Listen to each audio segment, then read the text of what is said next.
Meditar com só um versículo, versículo 23, glória a Deus, 1 Samuel capítulo 25, e versículo 22. Minha esposa, eu vou estar comigo pelo fato de estar na congregação, ela é envolvida nos louvores lá, dirigindo o culto, mas ainda vou trazer ela para os irmãos conhecerem. Graças a Deus. Capítulo 25, versículo 23,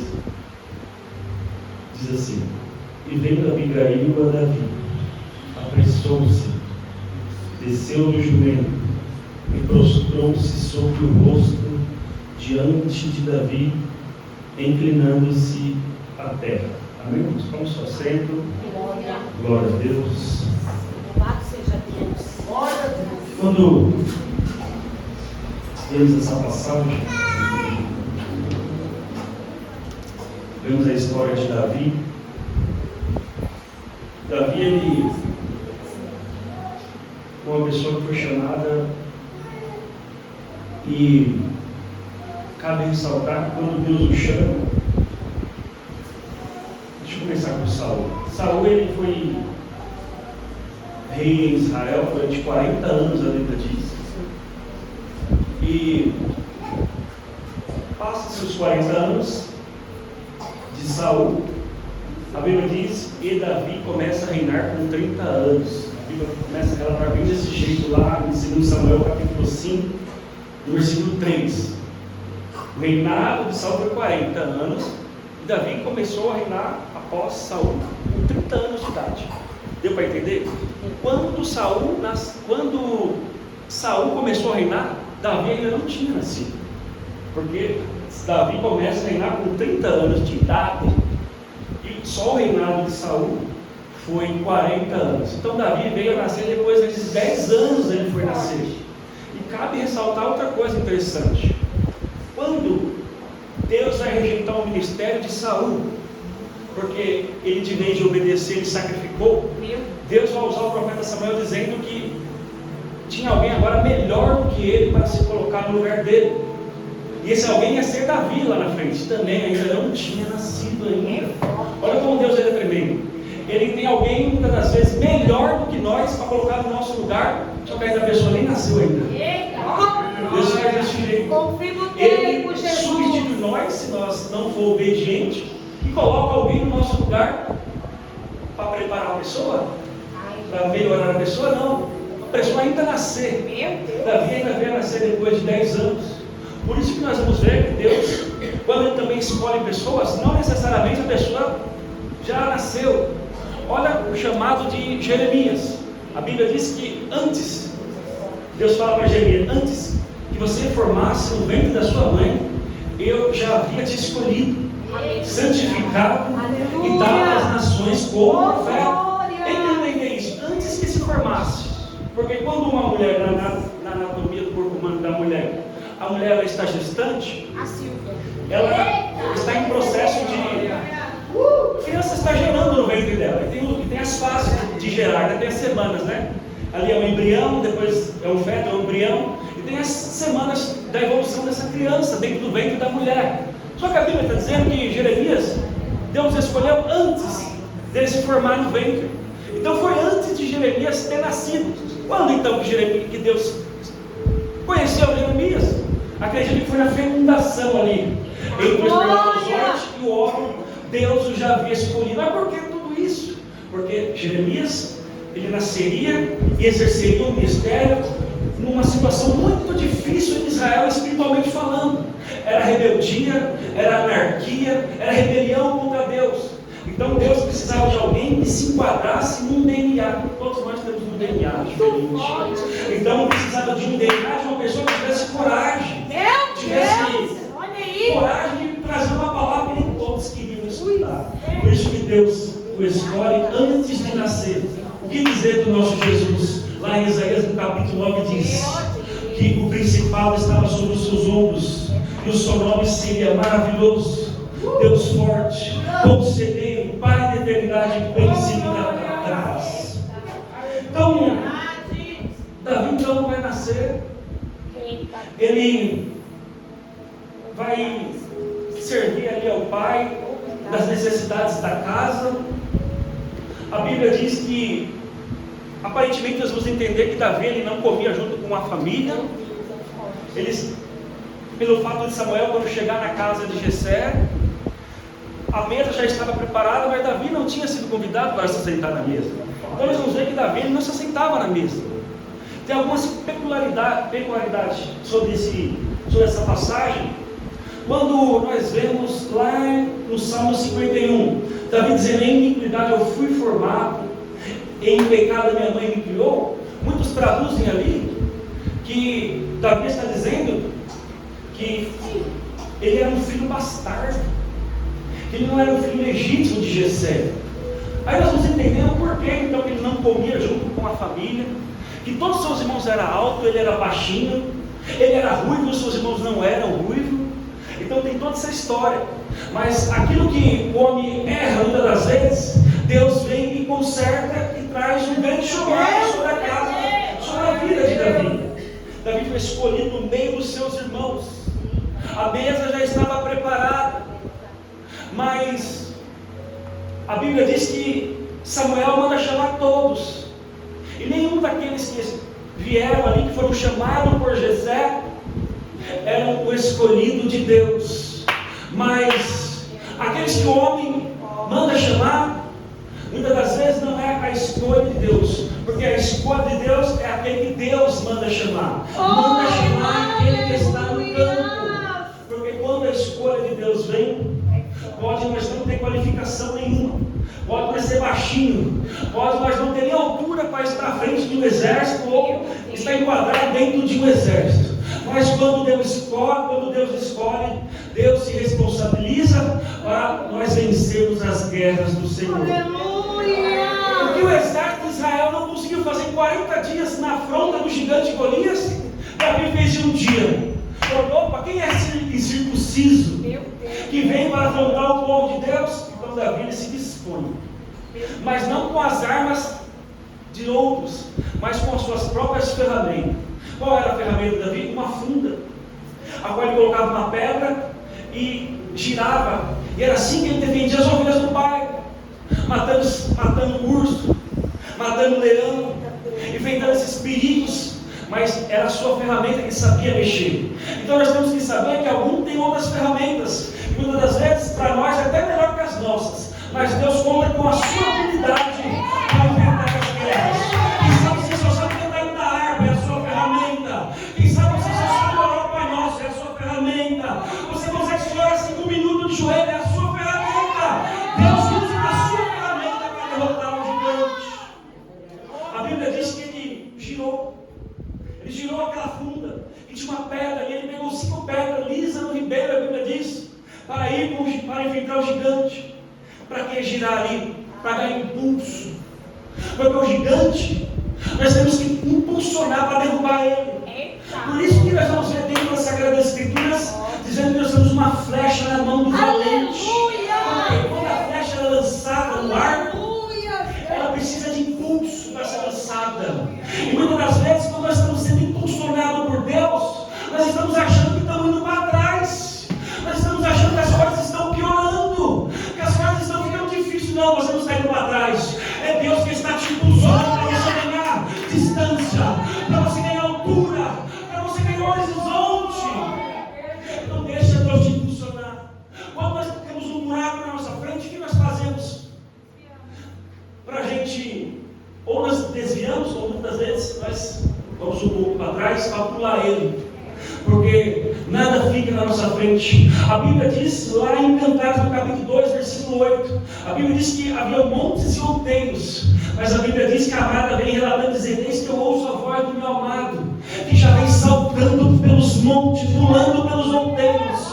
Ou seja, os obstáculos que tinha na frente do amado, ele vinha pulando e passando por cima deles. E Davi derrubou o gigante. A Bíblia diz que Davi tinha 5 pedras. Ele usou uma. Ele volta com quantas pedras então? Ele usou uma. Com quantas pedras ele voltou? Com 5, irmãos. Ele voltou com uma pedra dentro da cabeça do gigante. Nenhuma ferramenta para ser perdida. Toda a sua munição para ser guardada, para você usar de novo. fez algo que Saul não conseguiu fazer, ao ponto de a canção em Israel ser que Davi derrotou os seus 10 milhares e Saul derrotou os seus milhares. E Davi ouvia aquela canção e pensou assim: se eu derrotei milhares, Davi derrotou 10 milhares, por que me falta senão só o reino? E a Bíblia diz que a partir desse momento começa a perseguição. Saul começa a perseguir a Davi. Já tinha se passado muitos anos após a profecia que Samuel falou que teria alguém para assumir o lugar dele. Então agora ele desconfiava que esse homem era Davi, e era realmente. E começa a perseguição. E vamos entender que o cenário que agora vem sobre a vida de Davi não era aquilo que Deus prometeu na vida dele, porque ele foi ungido para rei, mas agora ele estava correndo, fugindo, muitas das vezes disfarçando de louco para não morrer, deixando a barba cair sobre a sua barba. Foi o que aconteceu, se não falei com os filisteus, quando eles estavam aí com os filisteus. Então o cenário não condizia com a promessa de Deus sobre a sua vida, porque a realidade era outra. Davi foi ungido como rei, mas estava fugindo, cada vez mais longe do trono. É porque nós não precisamos se importar no lugar que nós estamos, mas sabendo que nós temos uma promessa, isso basta. Davi lá na frente vai se sentar no trono. O filho Absalão vai perseguir a Davi ao ponto de Davi ter que sair e correr também. E Absalão, seu filho, sentar no trono. E a Bíblia diz que Davi, longe do trono, sempre é chamado e o rei Davi. Sempre vai falar assim: e o rei Davi, mesmo Davi longe do trono, e o rei Davi. E agora Absalão no trono nunca chama o rei Absalão, e o seu filho Absalão.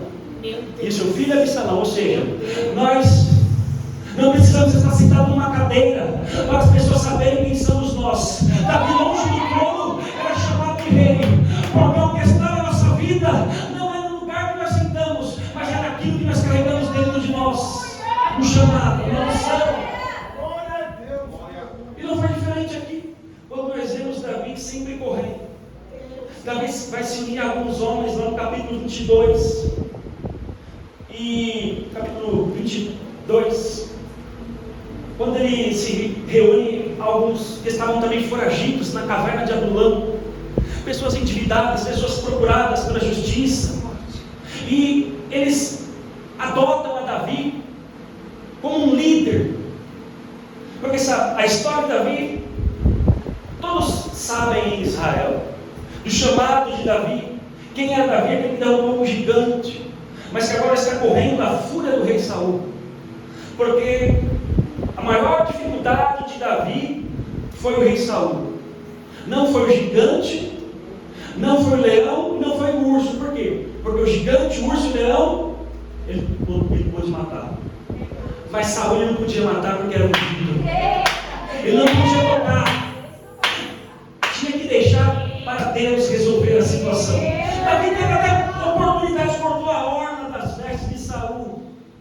E alguns diziam: mata, rei, agora é a hora de você se vingar. Não, eu não posso tocar no ungido do Senhor. Isso agradou a Deus, porque ele podia se vingar, mas ele não se vingou. É o ungido do Senhor. E lá fora, ele vai começar a gritar: rei, por que me persegue? Eu sou uma pulga. Você não percebe uma pulga no meio em Israel? Eu sou tão insignificante, porque me persegue? E em várias situações aconteceu isso. Davi ia para os desertos, e numa dessas ocasiões, com Davi no deserto, agora com os seus valentes, a Bíblia diz que as ovelhas desse homem aqui, Nabal, estavam sendo tosquiadas ali no Carmelo. Davi conhecia Nabal. Nabal era um homem muito rico, em algumas traduções muito poderoso, a Bíblia relata. E Davi guardou as ovelhas ali juntamente com os seus homens, e não deixou que elas sofressem danos. Guardou-as do perigo de saqueadores, porque a lã valia muito. A tosquia da ovelha gerava muita renda para Nabal, e isso criava o desejo do roubo, saqueadores. E Davi fez tudo isso. Mas nos momentos que Davi precisou se alimentar, ele sabia que poderia, na mente dele, contar com Nabal. Não, vamos até Nabal. Porque sempre, quando Nabal precisou, nós estávamos ali para proteger Nabal, para dar assistência às coisas de Nabal. E o que aconteceu? Os irmãos conhecem bem aquilo que nós lemos. A Bíblia diz que a porta se fechou na cara dos enviados de Davi, porque nós entendemos que uma mão lava a outra, né? Hoje as pessoas me ajudam, e eu tenho que saber que um dia alguém me ajudou, e se eu precisar da retribuição dessa pessoa, eu preciso ir lá retribuir. E foi isso que Davi fez. E o que Davi ganhou? Ganhou uma porta fechada na cara. E muitas das vezes é assim. Nós se frustramos com as pessoas que nós achamos que nós podemos contar. Não, falando de tal, nem preciso contar com ele, que eu já sei que ali eu sei que eu consigo uma ajuda. Ali eu sei que eu consigo uma solução. E muitas das vezes nós se frustramos, né? Nós achamos que, pelo tempo que nós conhecemos, pela ajuda que nós fornecemos, um dia nós vamos ter também essa ajuda de volta. Mas nós se frustramos. Muitas das vezes nós temos pratos de comida para alguém comer, e na hora que nós precisamos, fecharam a porta na nossa cara. Tem pessoas que podem te indicar para você ganhar uma porta de emprego e não te indicou. E você ajudou essa pessoa. Tem pessoas que você colocou para dormir na sua casa, ajudando ela. E na hora que você precisou, aquela pessoa fechou a porta na sua cara. Poderia ter te indicado, poderia ter falado do seu nome, e não lembrou de você. Lembra de José lá no cárcere? E a Bíblia diz que aquele que foi exaltado por Faraó esqueceu de José. Mas sabe uma coisa? Quando o homem esquece de nós, Deus está lembrando de nós a cada dia, das nossas obras, da nossa perseverança, daquilo que um dia nós fizemos para o próximo, quando nós estendemos a mão para o necessitado. Deus está olhando tudo isso. Deus está contemplando. E Nabal fez isso. É um homem que tinha muitas possessões, a Bíblia diz. Um homem muito poderoso, um homem rico, mas a Bíblia diz que ele era maligno nas suas ações, em algumas traduções maligno nas suas obras, ou seja, ele era perverso, um homem que a Bíblia diz que ele era duro. Duro significa moreno, rude, aquele que não tem sensibilidade, que é ignorante, literalmente uma pessoa ignorante. Era rico, mas era ignorante, insensível. Esse era Nabal. Ele estava preocupado só com o seu umbigo, não estava nem aí com as pessoas que estavam ao seu redor. Tem pessoas que são assim, elas têm o seu coração vidrado nos bens materiais, naquilo que é ouro e naquilo que é prata, mas esquece que um dia alguém estendeu a mão para ele não ter perca. E nós vamos ver lá em Mateus, no capítulo 25, a partir do versículo 31, a Bíblia diz que quando o Senhor vier na sua glória, juntamente com os seus anjos, ele vai abarcar o bode das ovelhas, assim como o pastor abarca o bode das ovelhas, colocará as ovelhas à direita e os bodes à esquerda. E a Bíblia diz que ele dirá às que tiverem à direita: vinde benditos do meu Pai, receber por herança o reino que é vosso preparado desde a fundação do mundo. Aí olha o que ele diz: porque eu tive fome e me deste de comer, eu tive sede e me deste de beber, eu fui forasteiro e me hospedaste, estava nu e me vestiste, estava enfermo e vieste me ver. Aí eles vão perguntar: mas quando foi que nós fizemos isso por você, Senhor? Quando foi que o Senhor esteve nu, esteve enfermo, fosse forasteiro, e nós fizemos tudo isso por você? Aí ele vai responder lá no capítulo 25: todas as vezes que fizeste a um desses meus pequeninos, a mim fizeste. Então, quando nós estamos fazendo por alguém, nós estamos fazendo para o Senhor. Ainda que o homem não reconheça a nossa atitude, Deus está vendo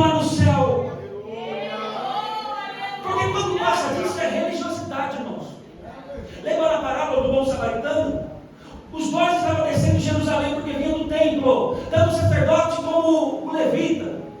Mas qual é o segredo? Nós estamos no culto adorando a Deus? Está no culto aprender o que é o Evangelho, o que é amor. Porque viram alguém morto, quase morto, a Bíblia diz, pelos saqueadores, e não estenderam a mão, mas estavam vindo no culto. O que é isso aí? Religiosidade. Não adianta nós estarmos no culto aqui e nós fazemos que não é com nós, quando alguém está pedindo uma ajuda para nós, compra um café para me tomar, compra um lanche para me comer. Isso é religiosidade quando a gente não faz estender a mão para alguém. O Evangelho é isso, é amar a Deus sobre todas as coisas, ao próximo, como a si mesmo. É quando nós estendemos a mão para alguém. E Nabal, ele não queria saber disso não. Ele queria saber só dele. Era um homem perverso, maligno. E fala tudo isso dele, que ele era um homem duro, um homem ignorante e insensível. Aí vai e fala assim, mas ele era da casa de Caleb. Deus é forte, A história de Caleb só traz notícias boas. Caleb foi um dos espias que voltou trazendo a notícia da terra, mas com um ângulo diferente, porque tinha gigante, tinha. Todos falaram isso, mas Caleb e Josué vai dizer, não, tem gigante, mas o nosso Deus vai entregar essa terra nas nossas mãos. Então nossa notícia boa foi só ele e Josué que morreram. Toda uma geração morreu no deserto, só Caleb e Josué ficou vivo. E lá está Caleb com 85 anos pedindo as possessões da terra. Olha a história dessa família de Caleb. Olha o nome dessa família. Mas sempre tem uma ovelha negra na família, né? Para sujar o nome da família. É os pais orando, a família orando, mas nem dando trabalho. Tá os pais jejuando, buscando, e o filho dando trabalho. É uma família que leva um nome. Mas o nome tem que ser zelado. Porque nós temos o nome da família fulano de tal. Todo mundo grande dentro da família. Então nós temos que tomar uma atitude. Porque a Bíblia diz, lá numa das cartas ao Apocalipse, vai dizer que tem nomes do que está vivo, mas está morto. Ou seja, não adianta nós ter nome, ser filho de pastor, ser filho de presbítero, ser filho de obreiro, porque parente de crente não é crente. Nós temos que fazer a nossa parte, buscar a nossa própria salvação. Eu não posso levar a salvação para minha esposa, eu não posso levar a salvação para os meus filhos, mas eu posso instruir o caminho que se deve andar. Então, a culinária sabe, não adianta ter nome. Era da família de Caleb. Só tinha um nome, né? Por quê? Faz questão de falar que era da família de Caleb. Porque sempre Deus quis dar continuidade naquilo que os pais começaram.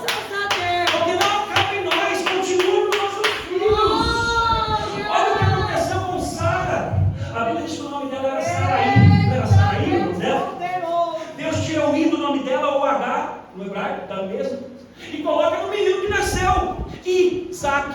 Porque aquilo que começa em nós não termina em nós, continua em nós. É o nome que nós temos a zelar. Por isso que nós vamos ter que Deus ensina a Jacó. Muda aquele homem que era enganador, que era trapaceiro, nunca mais Jacó andou como andava antes. Aí nós vamos ver Deus falando toda uma sequência de pai para filho, porque é o Deus de Abraão, o Deus de Isaac e o Deus de Jacó. Continua, irmão, não acaba. Então entenda, Deus por uma família abençoada, zele pelos seus pais, zele pela sua casa, zele pelo seu marido, zele pela sua esposa. Porque continua, irmãos. Mas ele era um homem rude, um homem maligno nas suas obras. E quem sofria? A esposa, os criados. Quando fala que maligno nas obras, vai muito além. É de tratar mal funcionários, de tratar mal as pessoas. Olha, a Bíblia diz que quando Daniel era um dos 3 presidentes lá na Babilônia, aqueles que queriam pegar Daniel tentaram de várias formas encontrar alguma coisa para poder acusá-lo. Na administração dele, não acharam nada. Como ele tratava os funcionários, não acharam nada. Então, nós temos que ser assim, como Daniel. Agora ele não. Nabal, ele era muito rude, duro. Ele vai fechar a porta na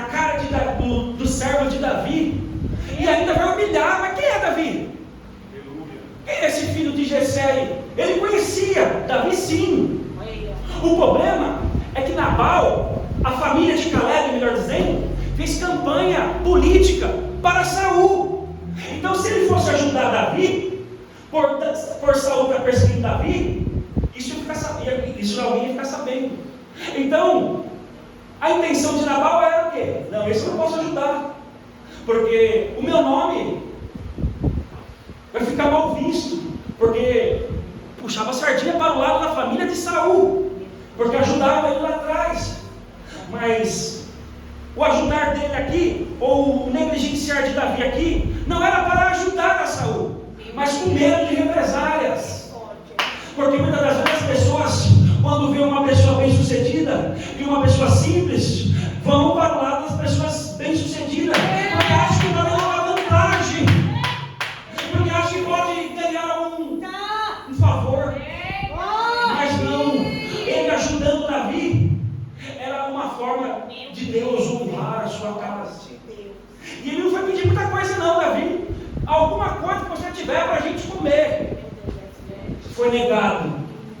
Mas Deus é quem prepara uma mesa no deserto para nós. Quando não sai da casa de Davi, sai de uma mulher que ela é inteligente, sábia, para saber que alguém está trabalhando, que alguém está orando, que alguém está buscando. Ingratidão, família de Caleb. Não quis ajudar Davi porque fez campanha política para Saul, a família de Caleb. Olhando a posição só. Isso fala de ingratidão. Quando nós olhamos ingratidão, o maior pecado que nós vamos ver no Novo Testamento é a rebelião contra o Espírito Santo, o pecado contra o Espírito Santo. Mas no Antigo Testamento é ingratidão. Porque o povo viu milagres, viu proezas, e viram o mar se abrir, viram codornizes descer do céu, maná, mas eles foram ingratos. Por quê? Porque nos momentos mais difíceis da sua vida, eles lembravam do Egito. Ah, mas lá no Egito tinha isso. Ah, mas lá no Egito tinha isso. Deus tirou o povo do Egito, mas o Egito não saiu deles. Eles saíram do Egito, mas o Egito estava dentro deles ainda. E o que Deus teve que fazer? Deus envia as 10 pragas para tirar o povo do Egito. E envia os 10 mandamentos para tirar o Egito do povo. Porque é a palavra que tira o pecado das nossas vidas, que tira aquilo que não provém do nosso ser. É a palavra, foi a cruz do Calvário que fez isso na nossa vida. Quando fala de cruz do Calvário, eu lembro do Éden. Eu gosto muito de falar de associar Éden com cruz. Por quê? Porque no Éden, o homem, quando ele caiu, ele se escondeu atrás de uma árvore. Para quê? Para não conseguir mais, para não poder mais olhar para frente.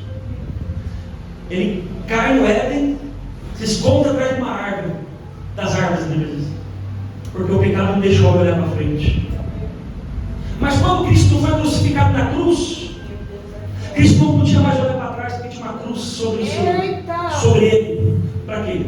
Para ele poder olhar para frente. Então o pecado no Éden permitiu o homem olhar para trás, mas a cruz do Calvário permitiu o homem olhar para frente. Entenda, foi um sacrifício vivo.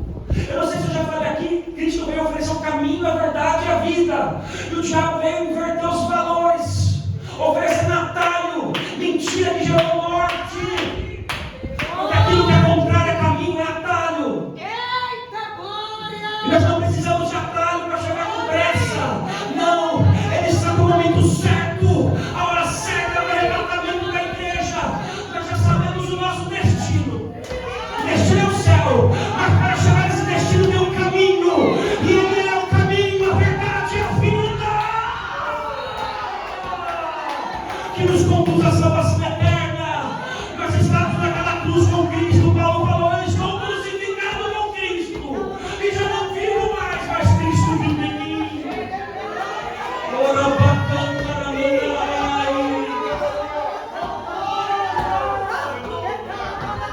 Estou crucificado com Cristo.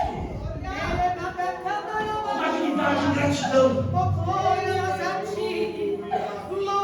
Esse maná que vinha todo dia para eles. A Bíblia diz que se o maná só caía no sábado. Sexta-feira ele escolhia um dobro. No sábado não tinha maná.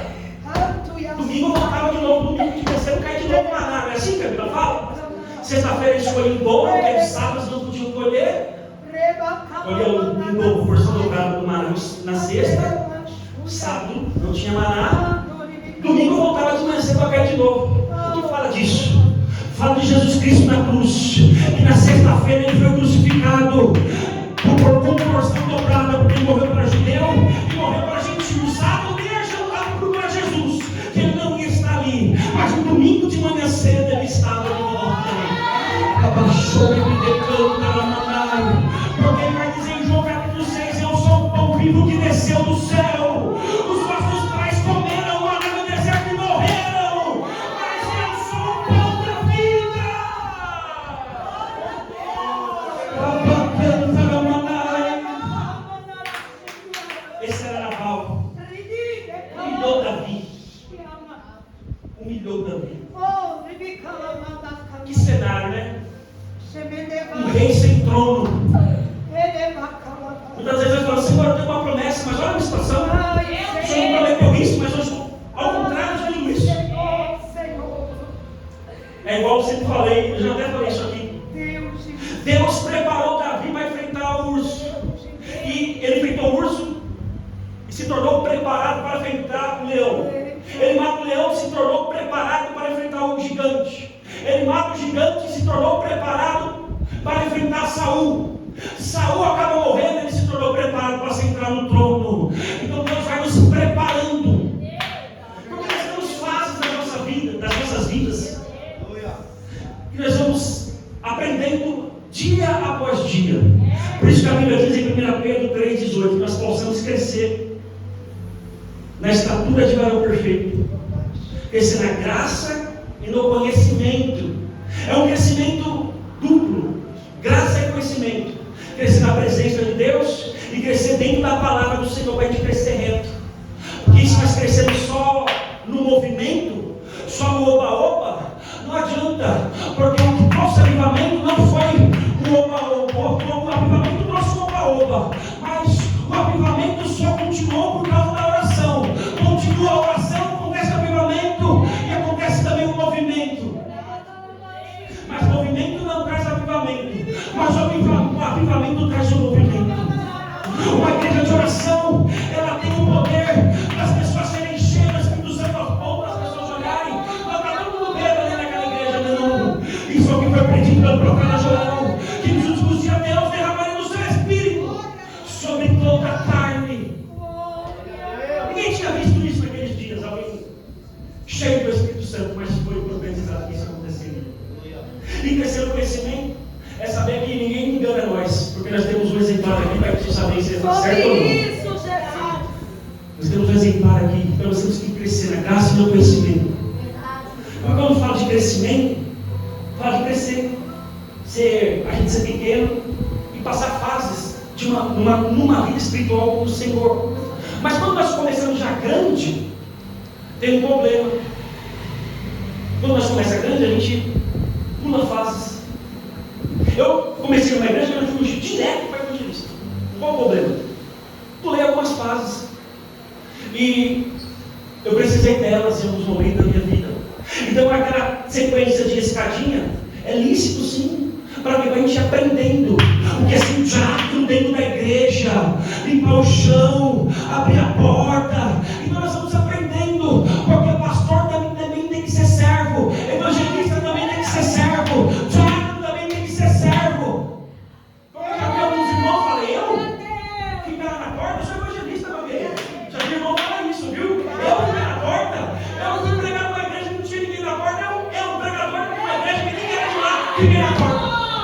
Por quê? Porque você não precisa servir por causa da sua carteirinha, não. Nós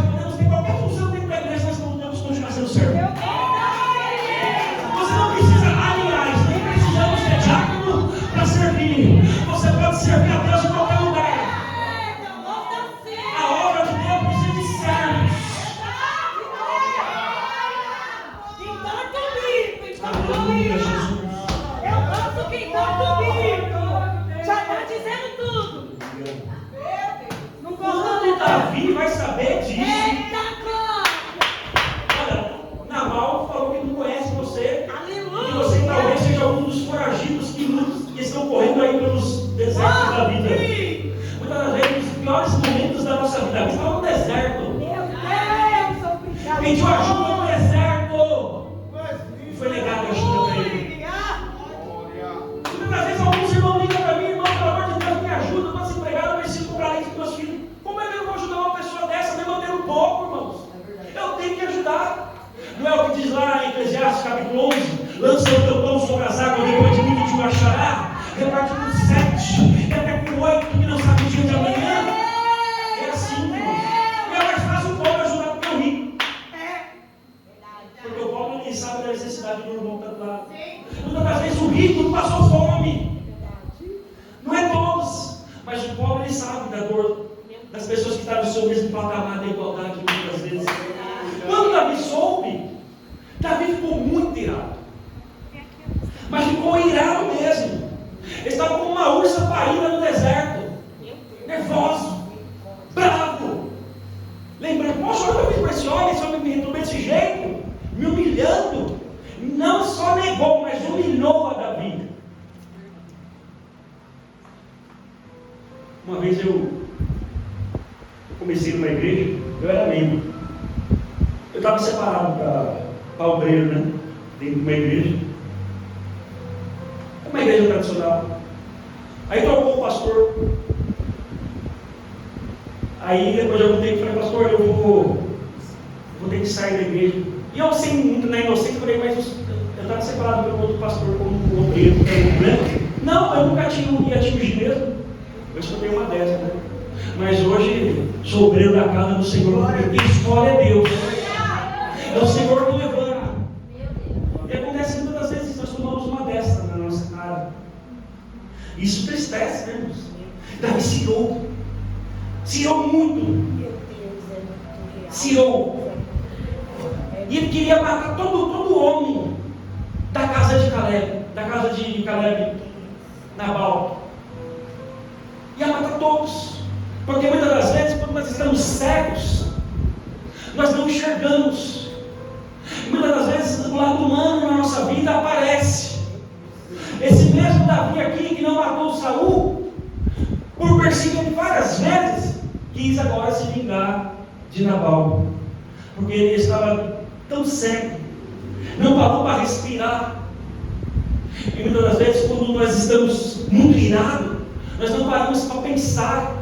Nós ficamos desesperados e não enxergamos que a providência está muitas das vezes do nosso lado. Eu já até falei isso aqui na última vez que eu vi. Quando Agar ela é expulsa da casa de Abraão com o seu filho, eles vão para o deserto, a Bíblia diz. Eu já vou finalizar logo mais. Eles vão para o deserto, a água acaba. Agar deixa o menino lá numa árvore, o menino começa a chorar lá, e ela vem para longe. Olha o desespero, ela abandona o menino lá na árvore, fica chorando bem longe dele. O anjo do Senhor vem até ela, abre os olhos dela, a Bíblia diz, ela enxerga uma fonte do seu lado. A fonte já estava ali o tempo todo. A Bíblia não está dizendo que apareceu uma fonte do lado. Os olhos dela foram abertos e ela enxergou a fonte do seu lado. Ou seja, muitas das vezes desespero nos cega, nós não conseguimos enxergar aquilo que está do nosso lado. Então Davi estava cego e não enxergava que se ele fizesse isso, ele comprometeria o seu ministério. Aleluia. Ele mancharia o seu chamado, acabaria com aquilo que Deus tem na vida dele. Por quê? Porque ele mataria pessoas inocentes. Ele ia fazer uma atrocidade por causa de uma pessoa só, uma grande atrocidade.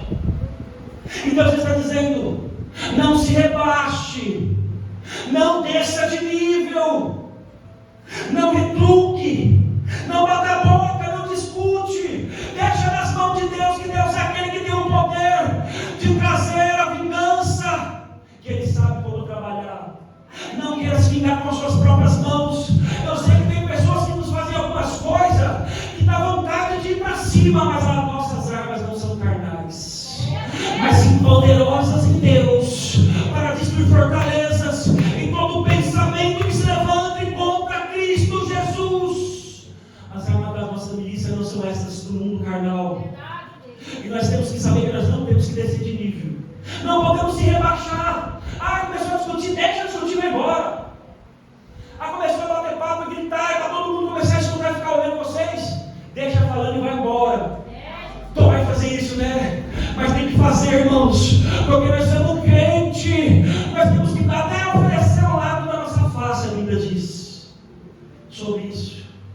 Mas nós temos que saber que Cristo, Ele perdoa aqueles que o mataram. Por que nós não podemos perdoar pelo menos aquele que nos ofendeu? Era isso. Não podemos se rebaixar. Davi, ele se eu tanto, perdeu o equilíbrio. O próprio Moisés vai perder equilíbrio, o homem mais manso da terra. A Bíblia diz que ele perdeu o equilíbrio. Por quê? Porque era para ele tocar na rocha e ele feriu a rocha. O povo deixou ele bravo, que ele se irou. O povo deixou ele tão nervoso, que tem órgãos, que a gente fica tão nervoso que as pessoas vêm até nós, ele perdeu o equilíbrio. Mas as pessoas continuam abençoadas, né? Ele fez errado, mas deu certo, então vamos continuar fazendo o que está dando? Não. Não é porque está dando certo que nós temos que continuar fazendo. Ele tocou, feriu a rocha, saiu água e o povo começou a beber. Do certo, do errado deu certo? Não. Deus é aquele que quer que nós tenhamos equilíbrio. Porque nós temos uma autoridade sobre a nossa vida. Nós temos uma autoridade sobre a nossa casa. Nós temos uma autoridade sobre um departamento. Nós temos uma autoridade sobre um grupo. Olha o que aconteceu com Moisés. Moisés herdou a terra. Ele perdeu o equilíbrio. Davi perdeu o equilíbrio, mas segundo o coração de Deus. Pois é, nós somos seres humanos, né? Ele perdeu o equilíbrio. A Bíblia diz ainda que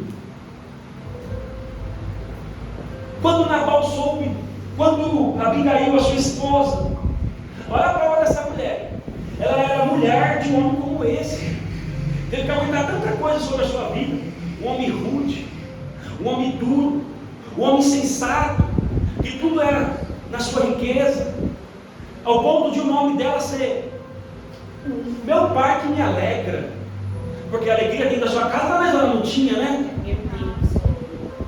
Mas ela não deixou e não negou a sua fidelidade dentro que tinha com a sua família. Por quê? Porque essa mulher ela parou no exército. Foi um exército de 400 homens para matar todos os homens da casa. Essa mulher conseguiu parar o exército. Essa mulher impediu o sangue ser derramado dentro da sua própria casa. Essa foi a Abigail. Porque o versículo que nós lemos diz que ela se apressou em fazer um banquete no deserto para Davi, para apaziguar o furor dele, porque Davi ia vir para matar, Davi ia vir para se vingar, e a Bíblia diz que ela se apressou, ela desceu no jumento e se humilhou. Deus está mandando se apressa, porque o diabo está vindo aí, não é para brincar, mas é para acabar com tudo, e Deus está dizendo se apressa, porque o diabo está vindo com grande fúria sobre a sua casa. Ah, mas o fulano fez isso de errado, olha agora o que vai acontecer. Quem sabe alguém fez o que não era para fazer lá, mas Deus está dizendo se apressa que eu vou dar o livramento, se apressa que eu vou ter clemência, eu vou ter misericórdia, eu vou cantar e me dar a solve, se apressa, desce do jumento, porque eu venho para apaziguar toda a ira. Eu posso me declarar, Nabal, ele era o cabeça da casa, mas Abigail era a coluna da casa, e Deus está dizendo, mulher, que eu vou bater tudo dentro da sua casa, apressa, porque senão o diabo vai levar o do céu. Abraçou-me, me decanta, não se importa o que vão pensar, Deus está dizendo, se apressa,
desgraça lá na sua casa, mas por causa de você, mulher, nessa noite, eu joguei por dentro da fúria do diabo. E a ira vai ser apaciguada, diz o Senhor. Davi se acalma. Respira, é verdade. Eu ia fazer loucura. Ele apertou o trono dele. Ele manchou o seu ministério.